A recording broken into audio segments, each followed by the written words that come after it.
Eu tinha 40 anos quando percebi que havia me acostumado a pedir licença para existir dentro da própria casa. Não foi um grito que me fez perceber isso. Não foi uma briga de porta batida, nem uma discussão que durou a noite toda. Foi uma tarde de quinta-feira, comum, cheirando a chuva e a feijão no fogo, quando minha sogra entrou no quarto que eu dividia com meu marido há 5 anos, olhou para a minha estante e disse, com a naturalidade de quem está dando uma ordem ao empregado: "Esse monte de livro deixa o quarto pesado. Livro é coisa de solteira. Você pode guardar isso na garagem." Eu estava sentada na beira da cama, com um dos livros no colo. Estava relendo pela terceira vez um romance que minha mãe me deu quando terminei a faculdade, com uma dedicatória na primeira página com a letra dela, que era miúda e inclinada para a esquerda. Olhei para minha sogra. Sorri. Um sorriso que ela interpretou como concordância. Não era. Era o sorriso de quem acabou de entender que já sabe o que vai fazer, mas que ainda não chegou a hora de fazer. Deixa eu te contar desde o começo, porque essa história não começa naquele quarto. Ela começa 5 anos antes, quando eu tinha 35 anos, estava apaixonada e acreditava que amor era uma fundação sólida o suficiente para construir qualquer coisa, mesmo quando essa coisa precisava ser construída dentro do território de outra pessoa. Quando conheci meu marido, ele tinha 38 anos. Trabalhava como engenheiro civil numa construtora de médio porte em Curitiba e morava com os pais num sobrado no bairro Batel. A casa tinha 2 andares, jardim na frente, garagem para 2 carros e aquela sensação de lugar onde as coisas têm posição certa e ninguém questiona qual é. Minha sogra tinha se aposentado 2 anos antes de um cargo de diretora administrativa numa escola particular e carregava essa aposentadoria como se fosse uma licença permanente para administrar tudo e todos ao redor. Meu sogro era um homem quieto, gentil, que passava os dias cuidando do jardim e assistindo ao noticiário. Não era ele o problema, nunca foi. Nos primeiros meses de namoro, minha sogra era calorosa comigo. Perguntava sobre o meu trabalho, eu era contadora numa firma de auditoria, elogiava minha roupa, me incluía nos planos de fim de semana, eu achava que tinha sorte. Eu trabalhava com números a vida inteira e não havia percebido que estava sendo calculada. Quando casamos, 1 ano e meio depois de começar a namorar, a decisão de morar no sobrado foi apresentada como uma solução inteligente. Enquanto vocês juntam dinheiro para o de vocês, disse minha sogra, com aquele tom de quem está oferecendo um presente enorme. Meu marido olhou para mim com um sorriso que eu deveria ter estudado com mais cuidado naquele momento. Era o sorriso de quem sabe que a situação é mais complicada do que está sendo dito, mas prefere não abrir esse assunto agora. Eu preferi não abrir também. Estava apaixonada. E provisório parecia uma palavra pequena demais para me assustar. Nos primeiros meses, tentei me encaixar com a disposição de quem está de passagem. Aprendi os horários da casa, quando minha sogra usava a cozinha e quando eu podia entrar. Quais os canais que ela assistia no horário do almoço. A que temperatura ela gostava do ar-condicionado da sala. Me adaptei a cada detalhe sem questionar, com a paciência de quem sabe que aquilo não vai durar muito tempo. Só que passagem foi virando moradia sem que ninguém avisasse o momento exato em que a transição aconteceu. O problema nunca foi o meu sogro. Ele me tratava com uma cordialidade simples e constante. O problema era minha sogra, que operava a casa com a mesma precisão com que havia gerido uma escola por 20 anos. Tudo tinha regra.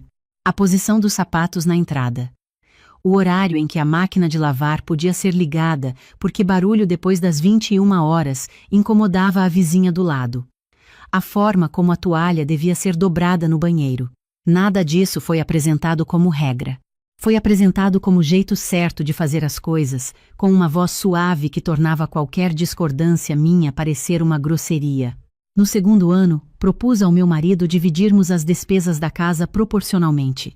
Achei que era justo, que era honesto, que era o que fazia sentido para um casal que trabalhava e tinha renda. Ele concordou, achou ótimo, disse que eu tinha razão. A partir daí, eu transferia todo mês, sem falhar, minha parte das contas: mercado, luz, água, internet, gás. O que eu não sabia, e só vim a entender muito mais tarde, era que essa transferência ia para uma conta que meu marido administrava sozinho, e que minha sogra nunca soube que existia.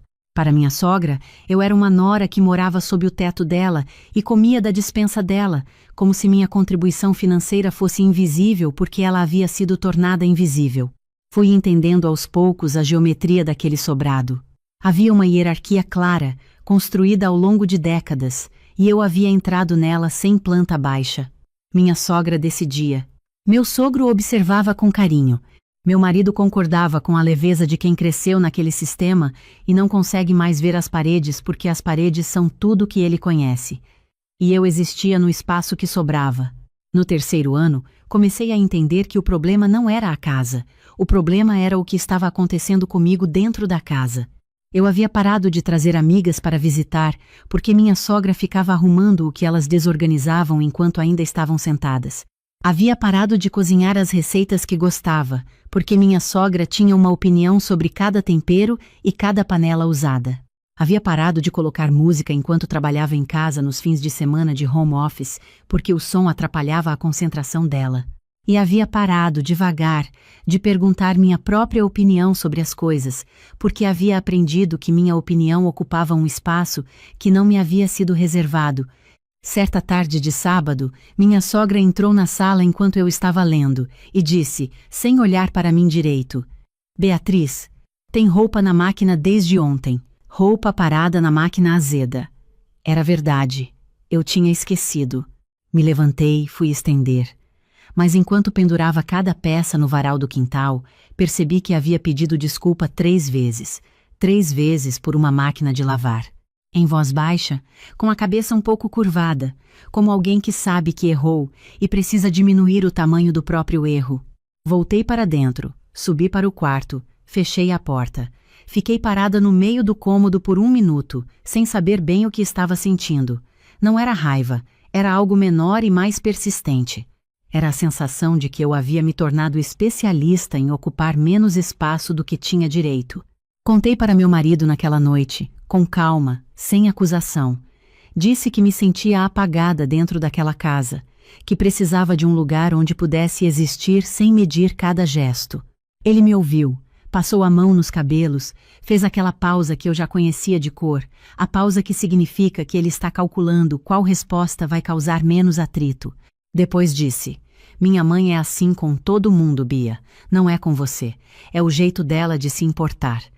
Olhei para ele e disse: quando algo me afeta toda semana, todo mês, todo ano, deixa de ser jeito de se importar e vira jeito de me apagar.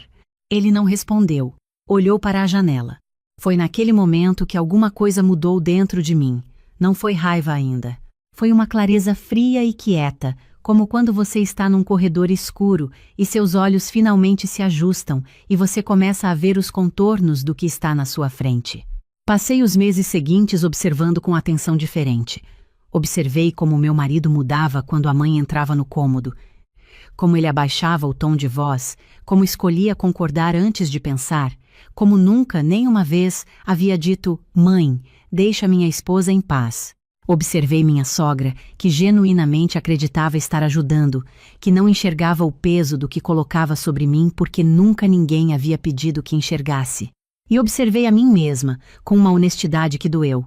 Eu havia ficado porque era mais fácil ficar. Porque sair exige energia, e energia é escassa quando você trabalha em tempo integral e ainda chega em casa tendo que negociar o direito de existir. No 4º ano, minha sogra jogou fora o livro da minha mãe. Não jogou com raiva. Jogou com a mesma eficiência administrativa com que organizava tudo. Eu havia deixado o livro na mesinha da sala por 2 dias porque estava relendo devagar, um capítulo por noite. Quando fui buscar na 3ª noite, não estava mais lá. Perguntei para meu marido. Ele perguntou para a mãe. Ela disse que havia doado para uma campanha da escola do bairro junto com outros livros que estavam acumulando pela casa. Depois emendou: livro parado é desperdício. Tem gente que precisa. Fui até o quarto, abri a gaveta do criado mudo, sentei na beira da cama. O livro tinha a dedicatória da minha mãe na primeira página, com a letra dela que era miúda e inclinada para a esquerda. Minha mãe havia morrido 2 anos depois de me dar esse livro. Eu não tinha mais a letra dela em quase nada. Não fui até minha sogra reclamar, Não chorei na frente de ninguém. Fechei a gaveta, me levantei, fui tomar banho. E foi durante aquele banho, com a água quente e o banheiro com vapor, que eu entendi que havia uma linha muito fina entre paciência que protege e paciência que destrói, e que eu havia cruzado essa linha sem perceber o momento exato. Foi naquela noite que comecei a poupar com intenção. Eu sempre havia guardado dinheiro.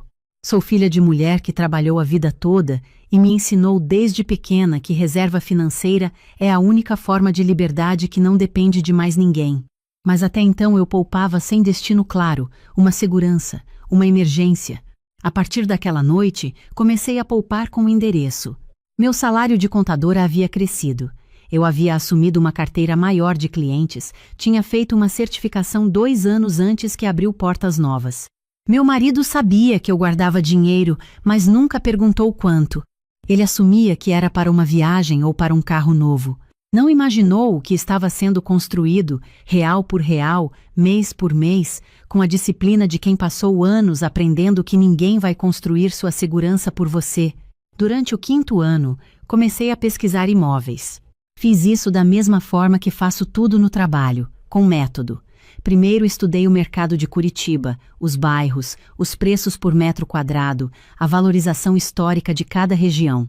Depois ampliei para cidades próximas. Fui a visitas nos fins de semana, dizendo que estava ajudando uma colega a procurar apartamento. Não era mentira completa, era seleção de informação. Encontrei o imóvel numa manhã de sábado de maio, quando o frio de Curitiba ainda mordia a orelha às 8 da manhã. Era um apartamento de 2 quartos num edifício novo no bairro Água Verde, no 12º andar, com uma varanda que dava para os pinheiros do parque. 82 metros quadrados, cozinha aberta para a sala, banheiro da suíte com janela. O corretor disse que o prédio tinha sido entregue há 6 meses e que o apartamento tinha pertencido a um casal que havia se separado e precisava vender rápido. Enquanto ele falava, eu já estava fazendo as contas na cabeça. Precisei de 2 semanas para decidir. Não porque estava insegura sobre o imóvel. Estava insegura sobre o que a decisão significava para tudo o mais. Consultei minha irmã mais velha, que é advogada, revisei cada número da planilha que havia montado, conversei com a minha terapeuta, que eu frequentava às quintas-feiras e que foi a única pessoa que soube de tudo desde o começo. As contas eram claras. O apartamento cabia dentro do que eu havia juntado, com uma margem de reserva ainda confortável. Era uma decisão financeira sólida, independente de qualquer outra coisa.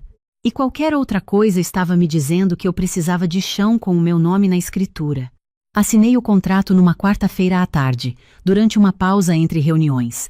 Saí do cartório com a pasta de documentos debaixo do braço, entrei no meu carro no estacionamento, liguei o motor e fiquei parada por uns 10 minutos sem conseguir sair. Não estava chorando. Estava sentindo uma coisa que demorei um pouco para nomear. Depois entendi que era solidez. A sensação física de ter um ponto de apoio que não dependia do humor de mais ninguém. Não contei para meu marido ainda. Voltei para casa naquela noite como se fosse uma quarta-feira comum. Jantamos os 4. Minha sogra comentou que o inverno estava chegando mais cedo este ano. Meu sogro disse que ia precisar cobrir as mudas do jardim. Meu marido me perguntou se o cliente difícil da semana havia dado sinal. Disse que estava resolvido. Dormi com a pasta de documentos dentro da minha bolsa de trabalho. Nos dias seguintes, contratei uma arquiteta por indicação da corretora, uma mulher de 42 anos, direta e eficiente, que entendeu o que eu queria sem que eu precisasse explicar 2 vezes. Não queria nada elaborado. Queria funcional. Queria claro. Queria que cada canto tivesse o tamanho certo para o que eu precisava. A varanda eu deixei por último. A varanda eu queria só sentar e pensar. A cozinha e o escritório foram os espaços que planejei com mais cuidado. A cozinha, porque eu queria cozinhar sem pedir licença. O escritório, porque há 5 anos eu trabalhava em home office no quarto, com um notebook na cama, porque não havia espaço reservado para o meu trabalho naquela casa. Queria uma mesa com 2 monitores, uma cadeira boa, prateleiras na parede e silêncio quando eu precisasse de silêncio.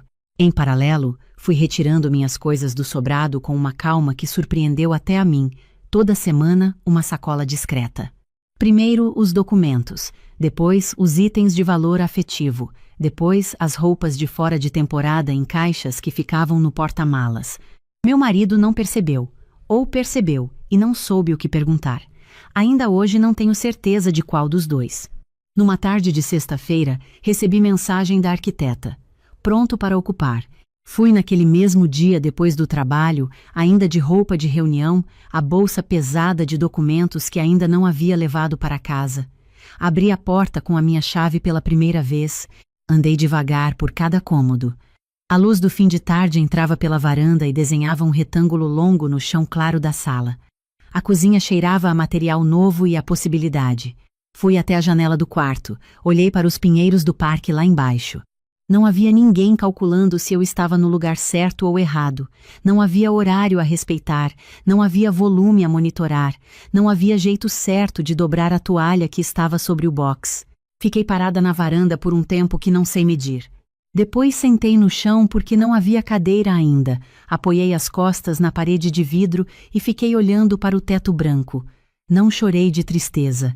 Chorei daquele jeito que o corpo chora quando solta um peso que estava carregando tanto tempo que nem percebia mais o quanto pesava. Voltei para o sobrado naquela noite. Jantamos normalmente. Minha sogra tinha feito frango assado. Meu sogro foi dormir cedo porque estava com dor nas costas. Meu marido ficou assistindo ao futebol. Eu lavei a louça, subi para o quarto, fechei a porta com cuidado. No sábado seguinte, o caminhão chegou às 8 da manhã. Eu havia contratado uma empresa pequena, 2 rapazes jovens que trabalhavam com precisão e sem curiosidade. Sabia exatamente o que levar. Os móveis do quarto que eu havia comprado com dinheiro meu e que tinham nota fiscal no meu nome. A mesa de escritório que ficava dobrada no canto, os eletrodomésticos que eu havia adquirido ao longo dos anos, as minhas roupas, as plantas que eu cultivava na varanda, as caixas que já estavam no porta-malas do carro.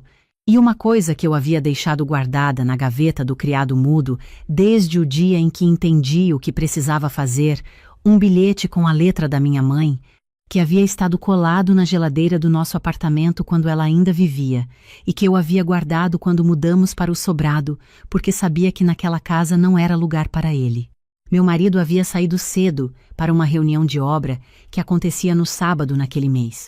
Minha sogra costumava ir à feira do bairro aos sábados às 8h30. Meu sogro regava o jardim cedo e depois dormia 1 hora antes do almoço. Eu conhecia aqueles horários de cor. 5 anos de convivência te ensinam a rotina de uma família melhor do que ela mesma conhece. Enquanto os rapazes trabalhavam, fui até a cozinha e abri a última gaveta embaixo da pia. Aquela que eu havia silenciosamente adotado como minha ao longo dos anos, sem que ninguém comentasse. Estava vazia, eu já havia retirado tudo. Fechei a gaveta. Olhei ao redor daquela cozinha uma última vez.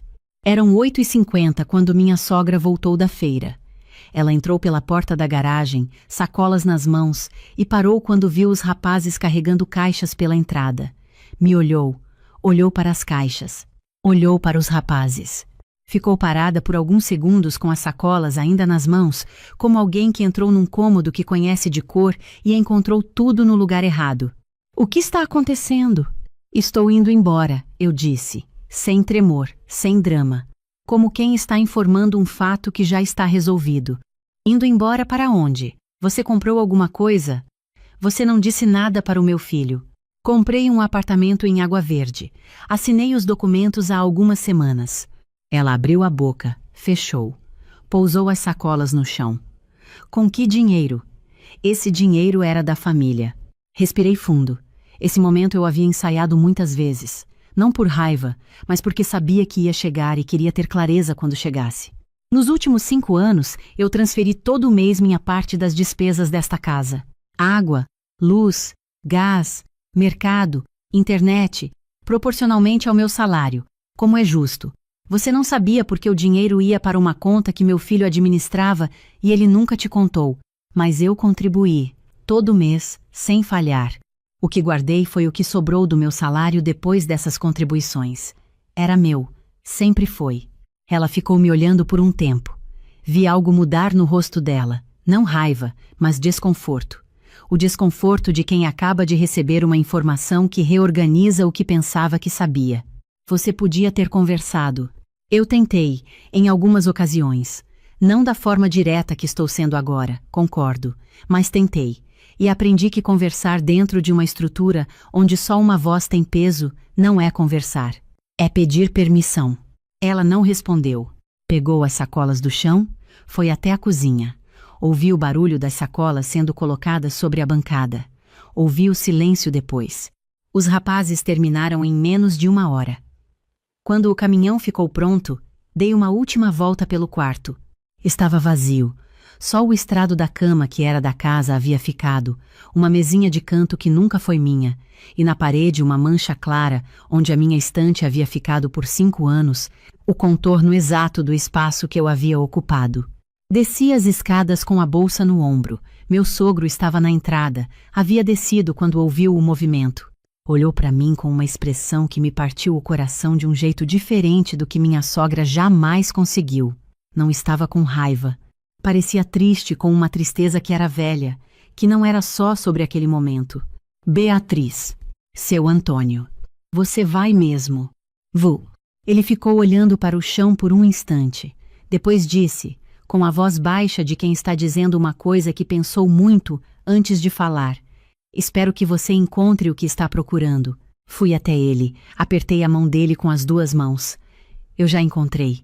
Não disse com arrogância. Era uma informação. Saí, fechei o portão com cuidado. Entrei no meu carro. No bolso, estava o bilhete com a letra da minha mãe. Meu marido ligou enquanto eu seguia o caminhão pela avenida. Deixei tocar. Ligou de novo. Na 3ª vez, atendi. Beatriz, o que aconteceu? Minha mãe me ligou. Cadê você? O que você fez? Estou indo para o meu apartamento. Silêncio. Que... apartamento? 2 quartos em Água Verde. Assinei há algumas semanas. Paguei com dinheiro que eu guardei. Mas você não podia ter me dito? A gente precisava ter conversado sobre isso. Sim. Nós precisávamos ter conversado sobre muita coisa. Sobre o dinheiro que eu transferia todo mês e que sua mãe nunca soube. Sobre o livro da minha mãe que foi doado sem me perguntar. Sobre as vezes em que eu te disse que estava me sentindo apagada e você me respondeu que era o jeito dela de se importar. Silêncio mais longo. Esse dinheiro que você guardou era nosso.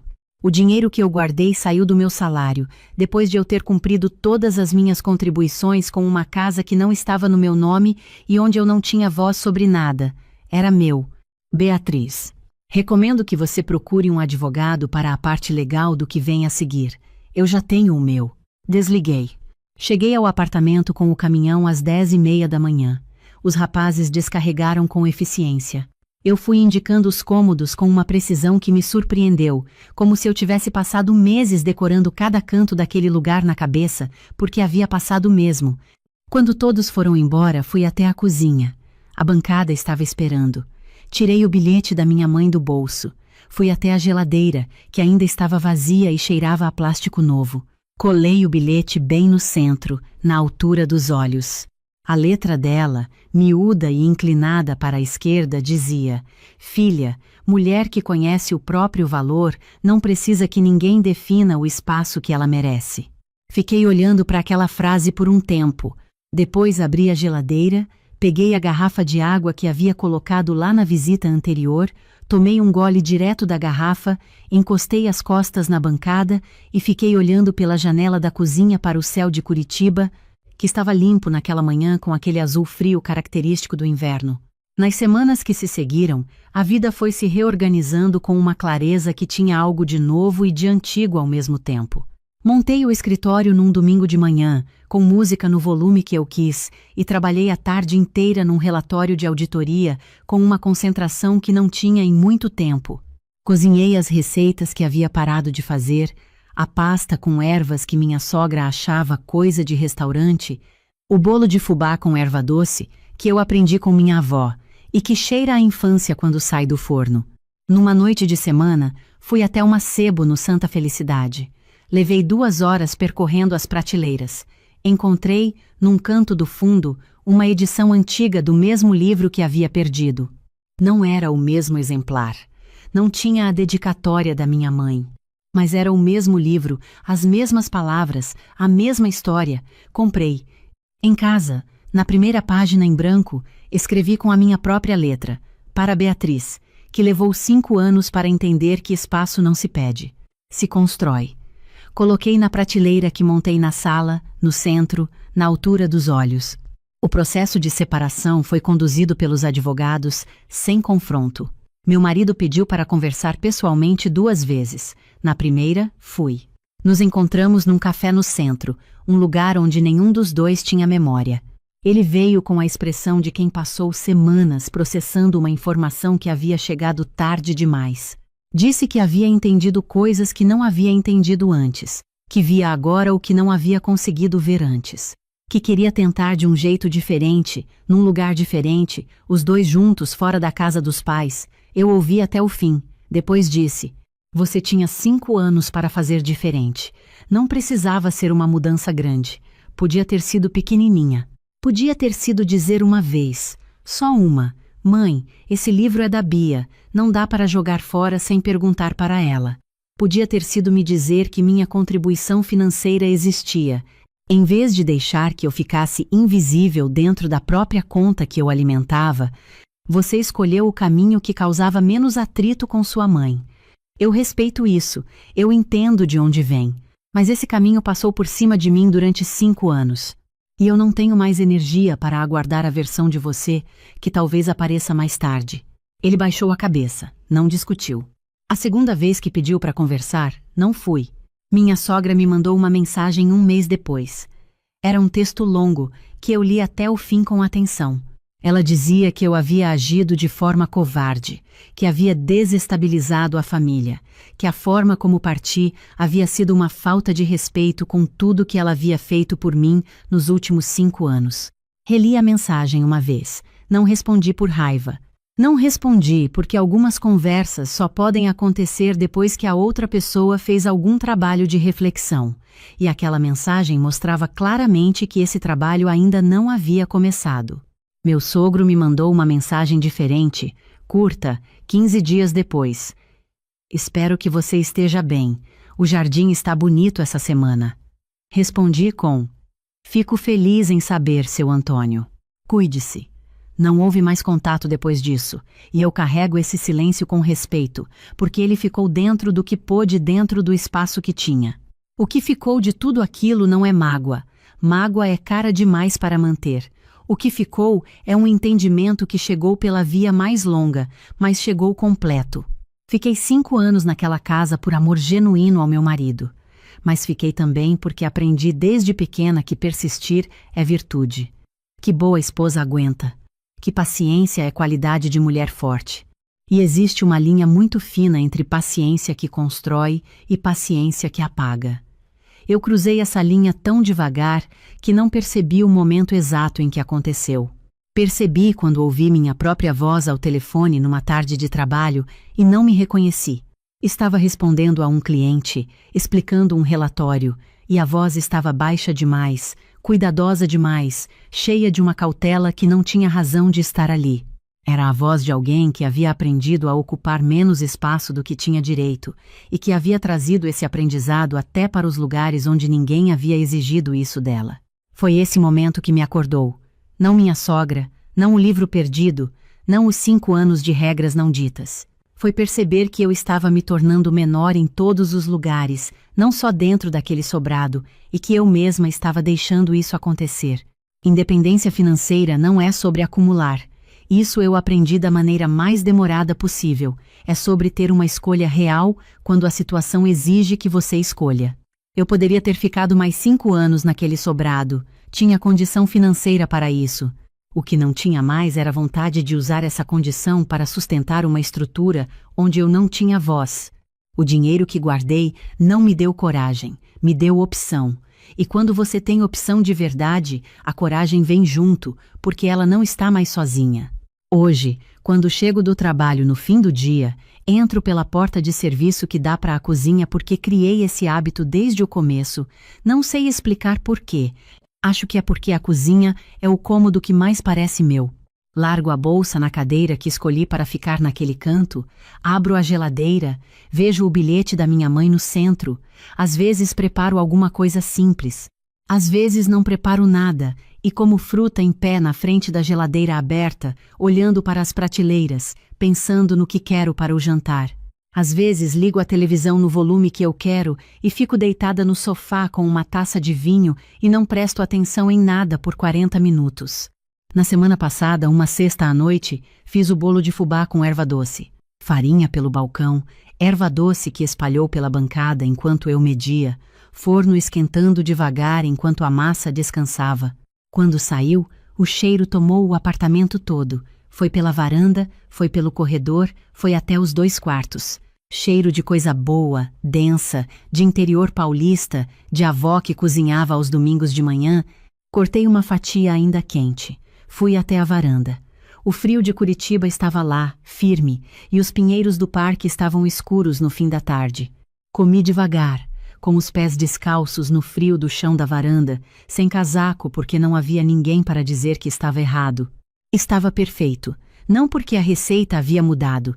A receita é a mesma da minha avó, que ela passou para a minha mãe, que a minha mãe escreveu num caderno que eu ainda tenho. Estava perfeito porque eu estava inteira enquanto comia. Presente, sem vigilância, sem calcular se estava ocupando espaço demais. Aqui eu ocupo o espaço todo. É exatamente o tamanho certo. Às vezes penso naquela tarde de quinta-feira, minha sogra na porta do quarto, os livros na estante, o sorriso que dei. Ela interpretou aquele sorriso como resignação. Não era. Era o sorriso de quem já sabe o que vai construir, mas ainda não chegou o momento de construir. Era o sorriso de quem entendeu que a resposta mais poderosa para quem diz que você não pertence a um lugar não é a discussão que te prende naquele mesmo lugar. É a construção silenciosa e metódica de um lugar onde você pertence completamente, onde o seu nome está na escritura e nas prateleiras e na handwriting do bilhete colado na geladeira. Esse lugar tem endereço.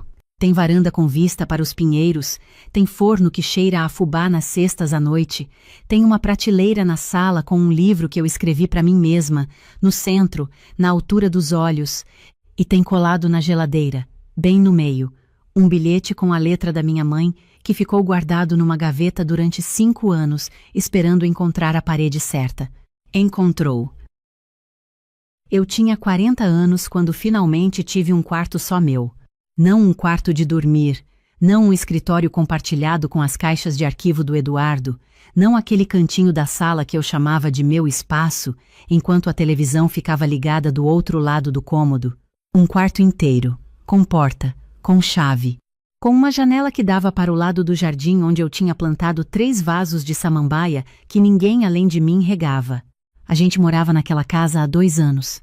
Era uma casa antiga, daquelas com corredor comprido e quartos um atrás do outro, e o quarto dos fundos tinha ficado parado por muito tempo, servindo de depósito de coisas que a gente não sabia onde colocar, caixas que vieram da mudança e que a gente nunca abriu de verdade. A bicicleta ergométrica que o Eduardo comprou com promessa de usar toda manhã e que usou exatamente 4 vezes. Uma estante desmontada que a gente tinha planos de montar algum dia. Algum dia chegou numa quinta-feira de agosto quando eu fui trabalhar, voltei às 6 da tarde, abri a porta dos fundos por engano procurando a vassoura e fiquei parada olhando para aquele espaço e pensei, eu quero esse quarto. Levei 3 fins de semana para limpar, desmontar, organizar, pintar. O Eduardo ajudou a carregar os móveis pesados e perguntou o que eu ia fazer com o espaço. Contei. Ele ficou me olhando com aquela expressão que eu aprendi a reconhecer em 12 anos de casamento, a expressão de quem não entende completamente, mas vê que é importante e então decide apoiar sem questionar. Ótimo, ele disse. E foi lá dentro com o rolo de pintura. Escolhi um tom de areia queimada para as paredes. Não bege, não creme, aquele areia queimada específico que eu tinha visto numa revista de decoração e guardado no celular há quase 2 anos esperando ter onde usar. O Eduardo achou escuro. Eu disse que ia ficar com personalidade. Ficou. Ficou exatamente como eu tinha imaginado, com a luz da tarde entrando pela janela e pegando naquela parede de um jeito que me deixava parada por alguns segundos toda vez que eu abria a porta. Montei a estante que estava desmontada há 18 meses. Coloquei os livros em ordem que fazia sentido para mim. Não alfabética, não por cor, mas por assunto e por memória. Os que ganhei da minha mãe juntos. Os que li na gravidez juntos. Os que comprei em viagens juntos. Quem olhasse de fora pareceria bagunça. Para mim era um mapa. Tinha uma cadeira de Vaime que eu tinha achado numa loja de usados em Goiânia quando a gente foi visitar a família do Eduardo 2 anos antes. Eu tinha pedido para ele parar o carro, tinha entrado na loja, tinha ficado sentada naquela cadeira por uns 2 minutos enquanto o vendedor esperava e comprado na hora. O Eduardo colocou no porta-malas sem reclamar, mas com aquela cara de "não vou entender a lógica disso, mas tudo bem". A cadeira esperou 2 anos encostada no corredor porque nunca tinha onde colocar. Agora estava no cantinho da janela, com uma almofada redonda cor de mostarda que eu tinha costurado no sábado à tarde, com um tecido que guardava há tempo. E tinha a minha caixinha. Era uma caixa de madeira pequena, do tamanho de um livro de bolso, que minha avó tinha me dado quando eu tinha uns 18 anos. Dentro, eu guardava coisas que não tinham utilidade prática, mas que eu não conseguia jogar fora. Um bilhetinho que o Eduardo tinha me mandado no começo do namoro, dobrado em 4. Uma pedrinha azul que eu tinha achado na praia em Florianópolis no ano que eu quase não fui porque estava sem dinheiro, mas fui do mesmo jeito. Um pedacinho de tecido de um vestido que a minha avó usou na festa de aniversário de 70 anos dela. Ela morreu 2 anos depois. Eu tinha guardado aquele pedacinho de tecido porque queria fazer alguma coisa com ele algum dia. Uma almofada, um quadrinho, alguma coisa. Ainda não tinha decidido o que, mas o tecido estava lá, dobradinho, esperando. A caixinha ficava em cima da estante, no segundo prateleira de cima, no lado esquerdo. Eu sabia exatamente onde ela estava. Minha cunhada Viviane ligou numa quinta-feira de outubro. Viviane tem 43 anos. É 3 anos mais velha que o Eduardo, é pediatra, tem 2 filhos adolescentes e uma energia que preenche o cômodo inteiro quando ela entra. Eu gosto dela. Sempre gostei. Ela é daquelas pessoas que entram na sua vida e fazem coisas acontecerem. Às vezes as coisas que você queria que acontecessem, às vezes as coisas que você não pediu e que chegam do mesmo jeito. Ela ligou para o Eduardo, não para mim. Soube disso porque ele apareceu na porta da cozinha enquanto eu estava preparando o jantar com aquela expressão. Eu nem precisei perguntar. Conhecia aquela expressão. Minha irmã quer vir nos visitar, ele disse. Ótimo. Quando? Ela perguntou se pode vir na semana que vem. Ficar uns dias. Quantos dias? Ele olhou para a janela por meio segundo. Ela mencionou 5 dias. Eu abaixei o fogo do fogão e virei para ele. 5 dias. Ela tem uma semana de férias e as crianças estão com o pai. Disse que queria aproveitar para ver a gente, conhecer a casa nova. A casa não era tão nova assim. A gente morava lá há 2 anos, mas eu entendi o que ele quis dizer.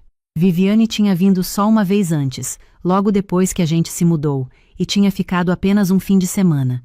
Você disse que sim? Eu perguntei. Ele não respondeu de imediato. O silêncio já era a resposta. Ela já comprou a passagem, ele disse. Saiu promoção essa manhã e ela comprou na hora. Você sabe como ela é. Eu sei como ela é.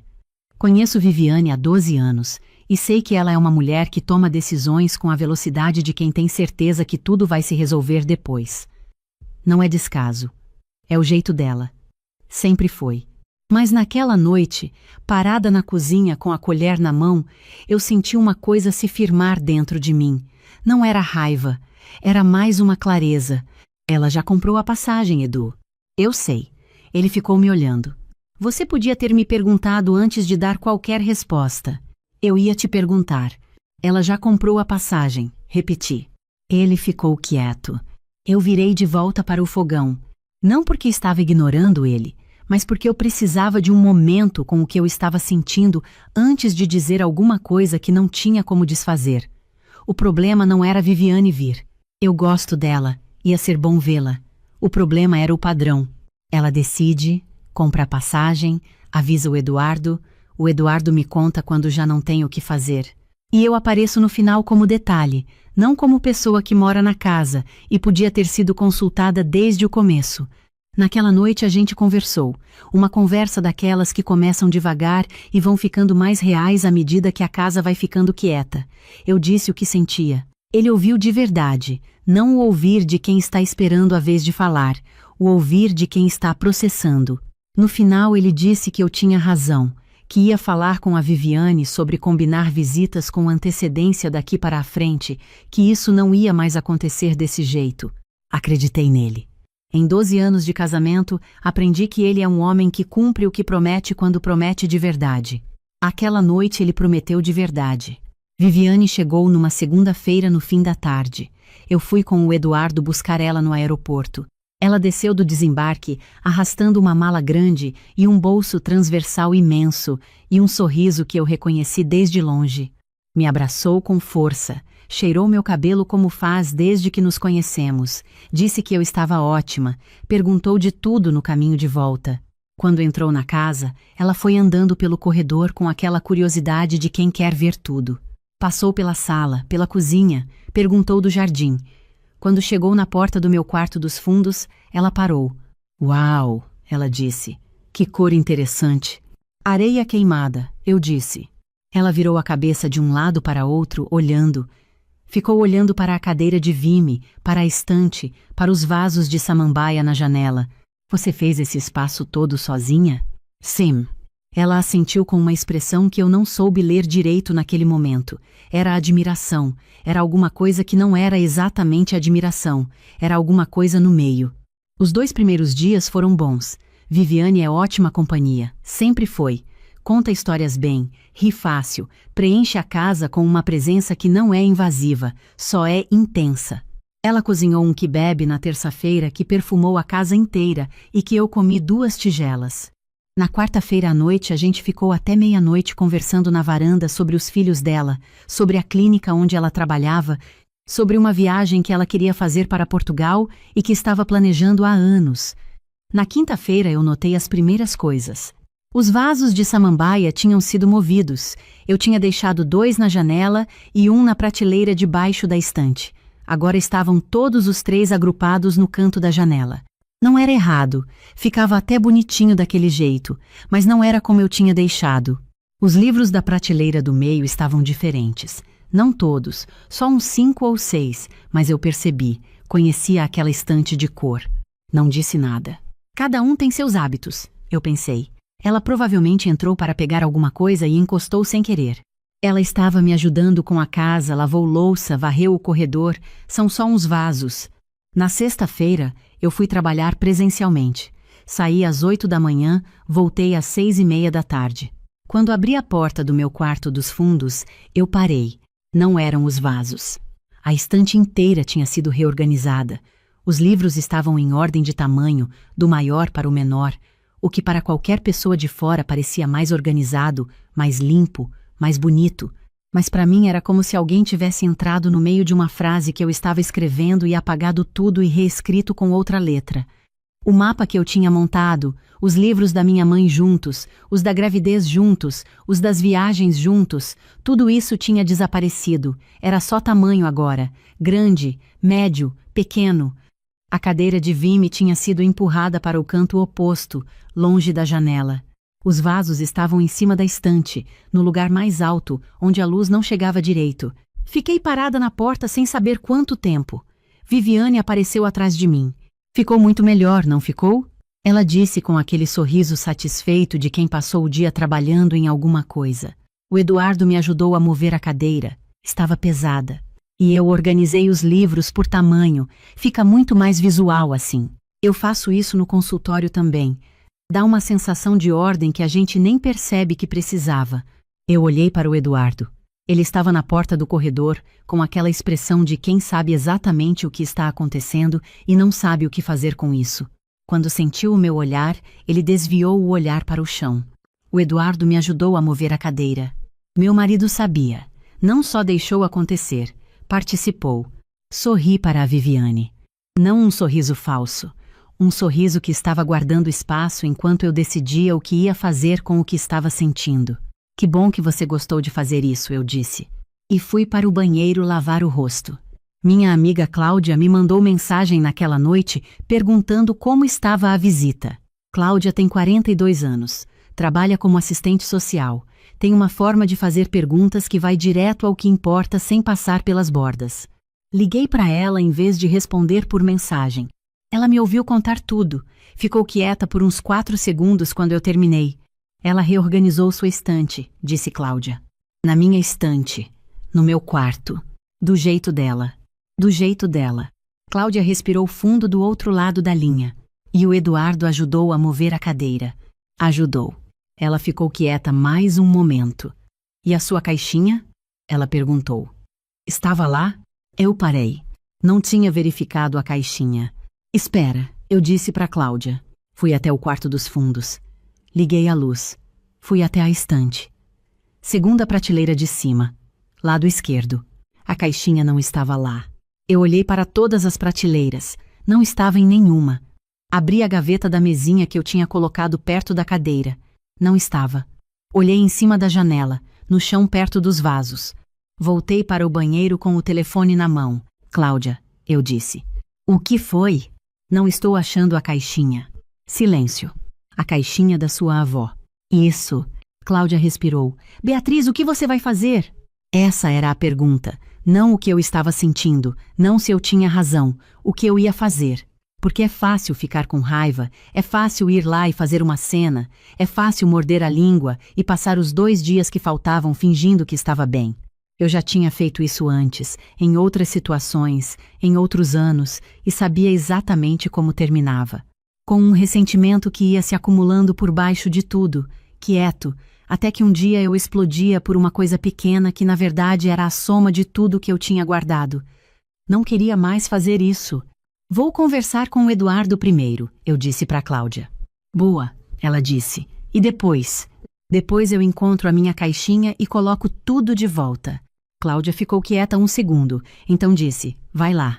Naquela noite, depois que a Viviane foi dormir, eu chamei o Eduardo para o quarto, fechei a porta com cuidado, sentei na beirada da cama e olhei para ele.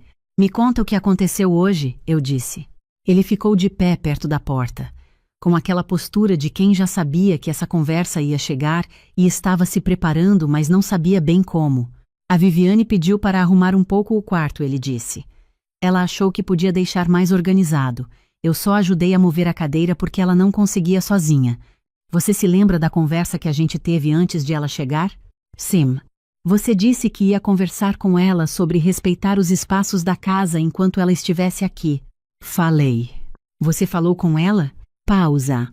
Uma pausa que já era a resposta antes de qualquer palavra. Eu ia falar, ele disse. Não achei que ela fosse mexer nas suas coisas daquele jeito. Eu olhei para ele um momento. Não com raiva, com uma clareza que eu estava aprendendo a reconhecer como força, não como frieza. Então você não falou, eu disse. E quando ela pediu para reorganizar o meu espaço, você não só deixou como ajudou a mover os móveis. Ela é minha irmã, Bia. Ela estava tentando ajudar. Eu sei que ela estava tentando ajudar.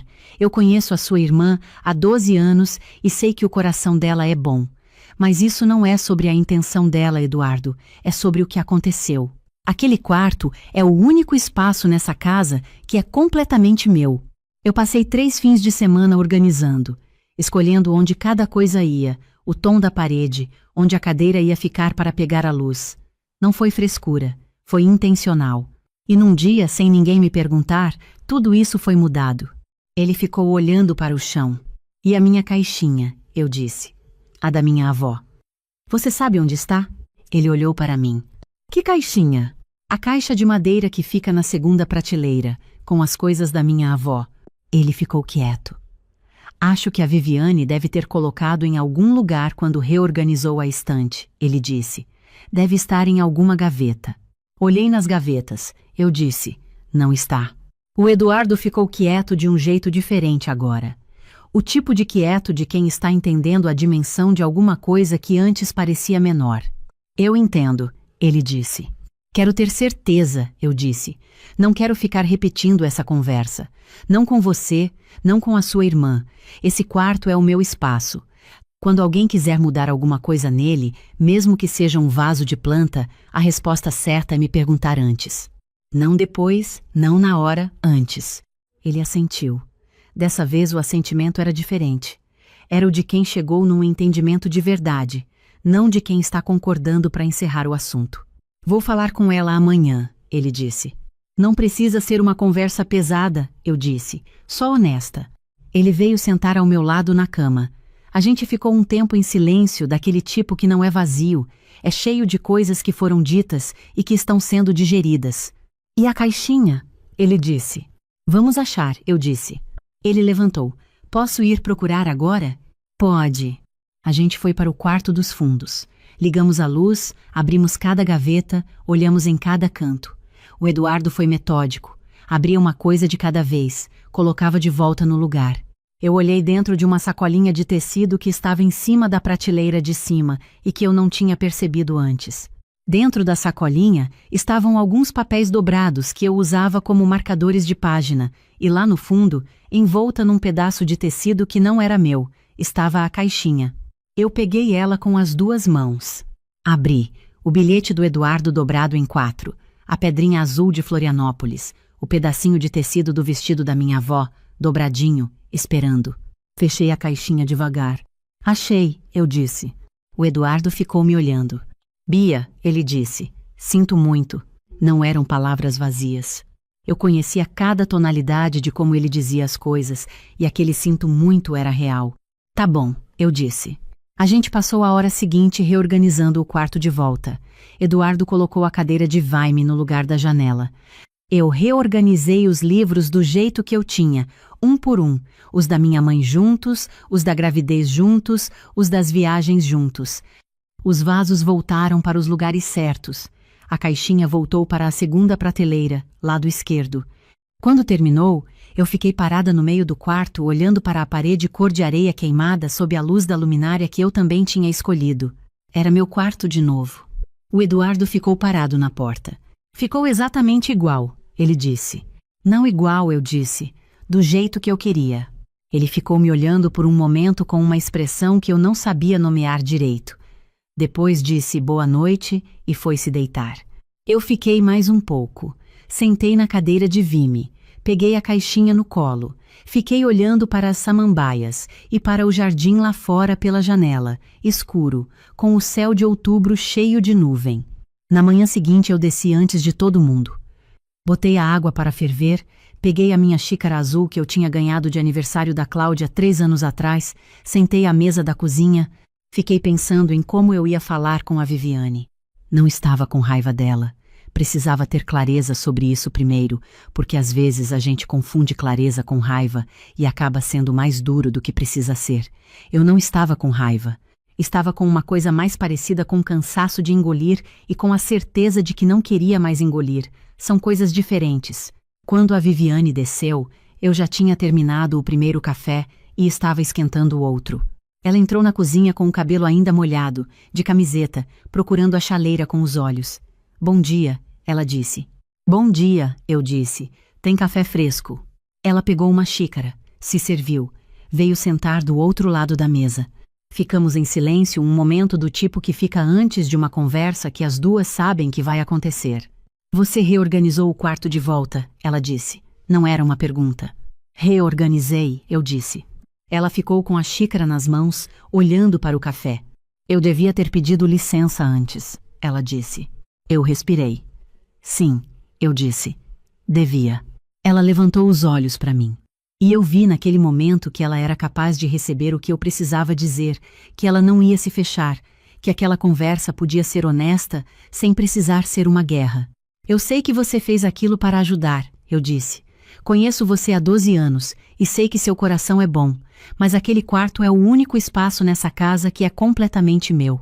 Cada coisa lá dentro está onde está por uma razão que só eu sei. Os livros, os vasos, a cadeira na janela, isso não é capricho, é intenção. E quando você reorganizou sem me perguntar, mesmo que com boa vontade, foi como se esse espaço de repente não fosse mais meu. Ela ficou quieta. Não o quieto defensivo de quem está se fechando, o quieto de quem está ouvindo de verdade. E a caixinha? Ela disse depois de um momento. Achamos ontem à noite, eu disse. Ela fechou os olhos por um segundo. Eu vi que estava sentindo o peso daquilo. Bia, ela disse. Eu não sabia o que era. Quando reorganizei a estante, eu peguei as coisas que pareciam deslocadas e coloquei numa sacolinha para não misturar com o resto. Não olhei o que era. Não joguei fora. Eu sei, eu disse, e foi bom saber disso. Ela colocou a xícara na mesa. Eu tenho esse hábito, ela disse, de entrar nos espaços como se fossem meus. Eu faço isso no consultório, reorganizo as coisas dos estagiários, às vezes da minha sócia. Faço na casa da minha mãe quando vou visitar. É uma coisa que eu tenho desde sempre. Acho que é um jeito de me sentir útil, de cuidar, mas eu não penso no que a outra pessoa sente. Não pergunto sequer. Ela parou, ficou olhando para as mãos. Eu devia ter pedido, ela disse de novo, e não só licença para arrumar. Devia ter perguntado se você queria ajuda, se tinha algo que você precisava, em vez de assumir que eu sabia o que era melhor para o seu espaço. Eu respirei fundo. Obrigada por falar isso, eu disse. Ela levantou os olhos para mim. Tem mais café? Ela disse. Tem. A gente ficou na cozinha por quase 1 hora. Ela me contou de uma vez que a sócia dela tinha pedido para ela parar de reorganizar as coisas do consultório, que tinha sido uma conversa difícil, que ela tinha levado um tempo para entender o que a sócia estava sentindo. Eu ouvi não para perdoar alguma coisa. Eu não estava carregando nada que precisasse de perdão, mas porque ela estava me contando algo real sobre ela mesma, e isso merecia atenção. O Eduardo desceu uns 20 minutos depois. Ele apareceu na entrada da cozinha claramente preparado para encontrar uma manhã tensa. Quando viu a gente sentadas conversando, ele parou com uma expressão de quem não entende o que aconteceu, mas está aliviado de um jeito que o corpo inteiro mostra. Café? Eu disse. Sim, ele disse, com um sorriso pequeno que era agradecimento e alívio ao mesmo tempo. Depois que a Viviane foi tomar banho, ele ficou comigo na cozinha. Me olhou por um segundo. Você conversou com ela, ele disse. Conversai. E foi bem? Foi, eu disse. Não precisava ser difícil, só precisava ser honesto. Ele me olhou com aquela expressão que aparece às vezes e que eu guardo como uma das minhas favoritas. Uma mistura de coisas que não tem nome exato, mas que eu reconheço como amor de um jeito muito específico. Eu devia ter falado com ela antes, Bia, ele disse. Como você pediu. Sim, devia. Eu fico com medo de criar clima com ela. Sempre fui assim com a Viviane, evito o que pode gerar conflito. Eu me virei para ele. Eduardo, você pode falar as coisas com cuidado e ainda assim ser claro. Uma coisa não cancela a outra. Sua irmã não precisou se magoar com você hoje de manhã. A conversa que eu tive com ela foi boa, mas ela só pôde ser boa porque eu não fiquei esperando que alguém fizesse essa parte por mim. Ele ficou quieto. Depois disse, como você aprendeu a fazer isso? Eu pensei de verdade antes de responder. Levei muito tempo guardando coisa, eu disse, achando que falar ia estragar tudo. Até que percebi que guardar é que estava estragando. Não de uma vez. Aos poucos. Ele assentiu devagar. Esse quarto, eu disse, aquele quarto dos fundos, é a primeira coisa nessa casa que é completamente minha, e eu decidi que não ia deixar ele virar um lugar onde eu finjo que está tudo bem quando não está. Não por falta de amor, por amor a mim mesma. Ele estendeu a mão e apertou a minha sobre a mesa. A gente ficou assim um momento. Os 2 dias que sobraram da visita foram diferentes. A Viviane perguntava antes de qualquer coisa. Posso usar essa frigideira? Posso sentar nessa cadeira? Posso colocar o meu casaco aqui? Não de forma exagerada, não de forma ressentida, como quem está cumprindo uma punição. Só perguntava, de um jeito natural, como quem incorporou um hábito novo. E alguma coisa aconteceu que eu não tinha previsto. A gente ficou mais próximas. Quando você para de fingir que está bem e fala a verdade com respeito, abre um espaço diferente entre as pessoas. Mais real, mais firme. Na tarde de sábado, a Viviane veio até a porta do meu quarto dos fundos e perguntou se podia entrar. Pode, eu disse. Ela entrou. Ficou olhando para a estante, para os livros. Você organizou por memória, ela disse. Eu olhei para ela. Os livros. Não é por assunto, não é por autor. É por memória, não é? Eu fiquei surpresa. É, eu disse. Ela ficou olhando. Que coisa bonita, ela disse. Simples assim. Que coisa bonita. Sentou na beira da janela, não na cadeira de vaime, no parapeito, olhando para o jardim lá fora. Me contou sobre os livros que ela não conseguia jogar fora. sobre um diário que ela tinha escrito na época da faculdade e que ainda guardava dentro de um sapato no fundo do armário porque não sabia onde mais colocar, sobre como ela tinha criado os filhos num apartamento pequeno onde nunca tinha um canto só seu e como isso tinha ficado nela de um jeito que ela nunca tinha parado para pensar antes. Eu ouvi, de verdade, não com metade da atenção. Na última noite a gente fez jantar juntas. Ela ensinou o frango ao molho de maracujá que a mãe dela fazia. Eu fiz um bolo de laranja com calda que aprendi com a minha mãe. Ficamos na cozinha por quase 2 horas, e o resultado foi uma mesa que não tinha exatamente uma lógica, mas que estava gostosa e cheia de coisa. O Eduardo comeu demais e disse que queria que todas as visitas terminassem assim. Eu e a Viviane olhamos uma para a outra e demos risada ao mesmo tempo. Na manhã seguinte, a gente foi levar ela ao aeroporto. No embarque, ela me abraçou diferente do abraço de quando chegou. O de chegada tinha sido cheio de energia, de expectativa, de ela inteira chegando de uma vez. Esse era mais quieto. O abraço de alguém que foi a algum lugar dentro de si mesmo durante aqueles dias e voltou sabendo de uma coisa que não sabia antes. Cuida desse quarto, ela disse no meu ouvido, e de você mesma. Cuido, eu disse. Ela se afastou, me olhou. Você é boa para o meu irmão, ela disse. A gente é bom um para o outro, eu disse. Ela sorriu, pegou a mala e foi para o corredor de embarque sem olhar para trás, do jeito que sempre faz, como se olhar para trás fosse difícil demais. No caminho de volta do aeroporto, o Eduardo ficou um tempo em silêncio. Depois disse: eu devia ter falado com ela antes, desde o começo, quando você me pediu. Sim, devia. Ele ficou mais um pouco quieto. Depois: você acha que eu consigo aprender a fazer isso? A ter essas conversas sem ficar com medo de estragar o que tem de bom? Eu olhei para ele. Acho, eu disse, mas tem que praticar, não tem atalho. Ele assentiu. Você me ajuda? Ajudo, eu disse. Ele pegou a minha mão sobre o banco do carro. A gente ficou assim o resto do caminho, a cidade de domingo passando lá fora, devagar. Quando chegamos em casa, eu fui direto para o quarto dos fundos. Sentei na cadeira de Vime. A luz da manhã entrava pela janela e pegava na parede cor de areia queimada do jeito que eu gosto, aquela luz que muda de acordo com a hora e que eu aprendi a observar.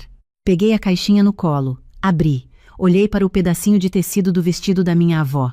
Ainda não sabia o que ia fazer com ele, uma almofada, um quadrinho, alguma coisa.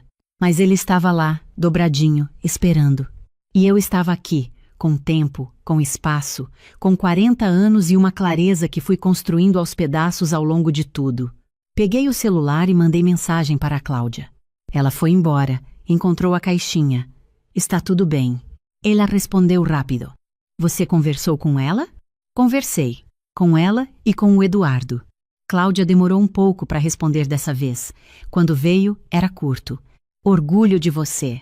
Fiquei com o celular na mão, olhando para aquelas palavras. Não porque eu precisava que alguém validasse o que eu tinha feito. Eu tinha feito por mim mesma, e isso era suficiente. Mas tem coisas que a gente faz por si mesma e que ficam mais inteiras quando alguém que você ama vê e reconhece. Quero ser honesta sobre uma coisa. Eu não sou uma mulher sem medo. Tenho muito. Tive medo de criar clima na visita. Tive medo de parecer difícil, possessiva, exagerada. Tive medo de que a Viviane fosse embora magoada e que aquilo ficasse entre a gente por tempo demais.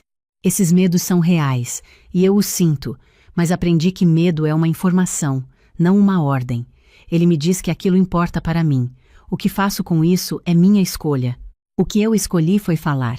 Com cuidado, sem crueldade, mas sem engolir. E o mundo não desabou. A Viviane não foi embora magoada. O meu casamento não rachou. O que aconteceu foi o oposto.